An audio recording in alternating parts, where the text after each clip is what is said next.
योग नमस्कार। मैं एडवोकेट अश्विनी कुमार। साथियों, हमारे देश में इस देश में आज़ादी के बाद से, या यूं कहें कि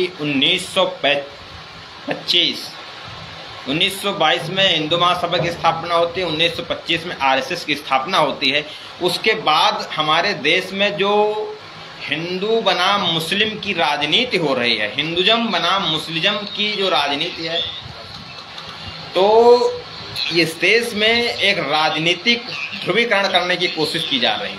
लेकिन मैं ये बताना चाहूँगा और ये कहना चाहता हूँ कि इस देश के अंदर जो वर्तमान समय में सांप्रदायिकता फैलाई जा रही है, भड़काई जा रही है, हिंदुज़म बनाम मुस्लिम की, जो हिंदू और मुस्लिम के बीच में जो विवाद या असमंजस फैलाया जा रहा है, कहीं न कहीं अगर हम आंतरिक रूप से देखें तो इस देश में जो सबसे बड़ी आंतरिक लड़ाई है तथाकथित हिंदू धर्म के अंदर है।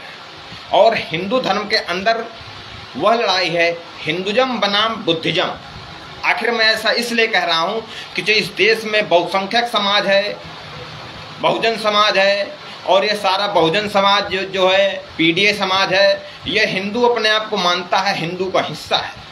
लेकिन वास्तविकता में यह देखा जाता है कि वर्तमान समय में काफ़ी जो लोग हिंदू धर्म को मानने वाली जातियां हैं, उनका जो रुझान है बाबा साहब के विचारों से प्रेरित होकर, तथागत गौतम बुद्ध जी के विचारों से प्रभावित होकर के वह लोग अपने आप को बुद्धिज़्म मानते हैं, नमो बुद्धाय जैसे उद्घोष करते हैं। तो इससे यह साबित होता है, क्योंकि इस देश में पंचशील जैसे झंडे लगाए जा रहे हैं और तरह तरह के बुद्ध पूर्णिमा वगैरह जो दिन महत्वपूर्ण दिन है, उस दिन यह चर्चा परिचर्चा होती है। और इस देश में बहुसंख्यक समाज है आज के वक्त में जो हिंदू धर्म रीति रिवाजों से जुड़ा हुआ था, वह अपने आप को बुद्ध मानने की स्थिति में है। और यहाँ तक कि जो बुद्ध गया बिहार में अवैध कब्जा है, उसके विरोध में भी भारत का बहुसंख्यक समाज है, ओबीसी समाज है, एससी समाज है, जो तथागत बुद्ध के विचारों को मानता है,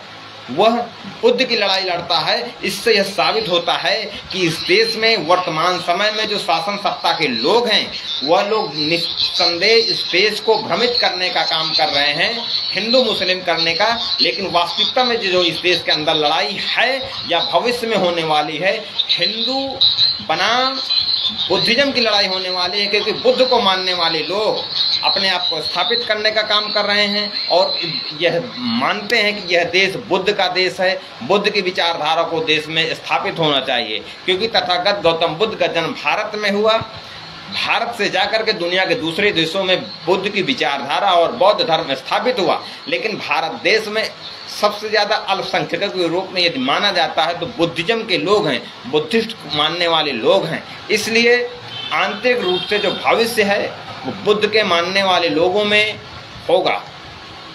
क्योंकि कुछ लोग हिंदू धर्म निश्चित तौर पर त्यागने की स्थिति में हैं, या वो जुड़े हैं तो कागजात से जुड़े हैं, लेकिन मानसिक रूप से, वैचारिक रूप से तथागत गौतम बुद्ध को मानते हैं।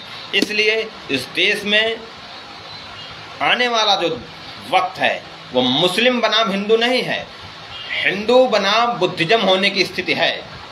बहुसंख्यक समाज अपने आप को बुद्धिज़्म स्थापित करने की कोशिश में है और निश्चित तौर पर भारत को बुद्धिस्ट राष्ट्र बनाया जाना चाहिए।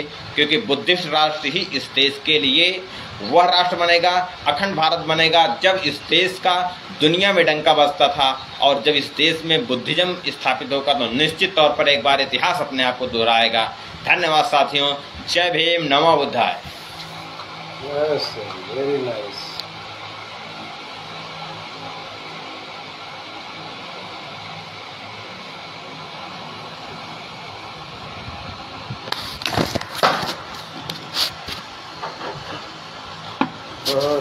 जय भीम, नमो बुद्धाय।